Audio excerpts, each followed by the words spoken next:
আজকে বন্ধুরা আমাদের বাসায় দুটো হাঁস কিনে নিয়ে আসছে।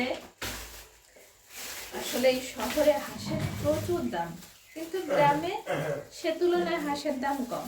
যেমন এই দুটো হাঁস আপনার নিচে 1200, আবার পরিষ্কার করতে নিচে 100, তাই গেল 1300। যদি এটা গ্রাম হইতো তাহলে এত আর হইতো না। গ্রামে তোমার 450 করে। বন্ধুরা এগুলো বন্ধুরা এই হাঁসটা অনেক ভালো, এতে গজি হয়নি। অবশ্য গজি হইলে সমস্যা পরিষ্কার করতে। এই হাঁসটা অনেক গজি, এগুলো বসে বসে এখন পরিষ্কার করতে হবে। হাঁস এটা বাছা হয়ে গেছে, তাই এখন কেটে নিব। আসলে এটা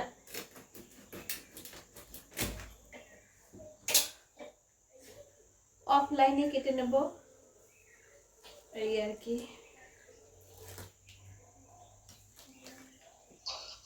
একটা হাঁসের চামড়া রাখলাম আর একটা হাঁসের চামড়া রাখবো না, কারণ এই চামড়া এত গজি আসলে বাইসে বাছা সম্ভব না। আর হাঁস বাছতে অনেক সময় লাগে।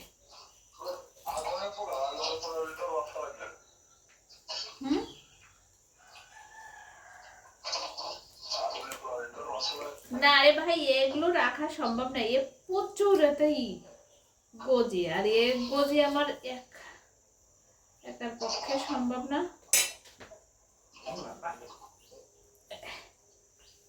একটা কমপ্লিট করলাম। দেখেন বন্ধুরা, হাঁসটা এতক্ষণ লাগলো করতে, হাঁস কাটে শেষ করলাম। এই ও দুইটা হাঁস, ও দেখেন বন্ধুরা এখন এই দুইটা বাকি রয়ে গেছে। আসলে বন্ধুরা হাঁস কাটতে সময় লাগে না, কিন্তু হাঁসের পরিষ্কার করতে বেশি সময় লাগে। এই দেখেন দুইটা হাঁস অলরেডি দেখতে দেখতে পরিষ্কার করে কেটে ফেললাম। একটা হাঁসের শুধু চামড়া ফেলে দিয়েছি, আসলে ওটা নেওয়ার মতো ছিল না, এই জন্য। আর সম্ভব ছিল না, ওটার বাচ্চাটা অনেক গজি ছিল। তাই মাশাআল্লাহ ভালোই মাংস হয়েছে। এখন আমি ধুয়ে এটাকে পরিষ্কার করে নেব বন্ধু।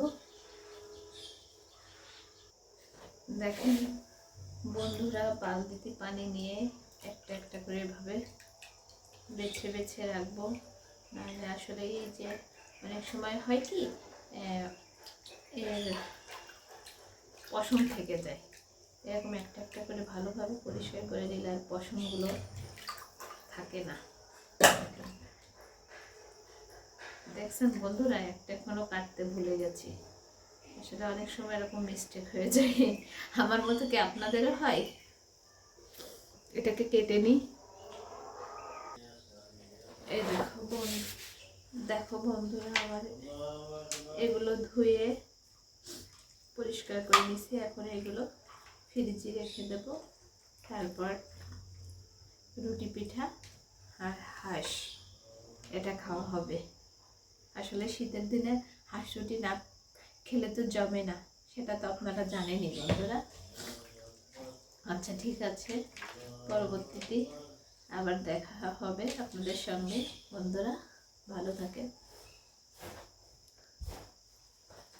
এই দেখেন বন্ধুরা, এটা ফ্রিজে রেখে দেব।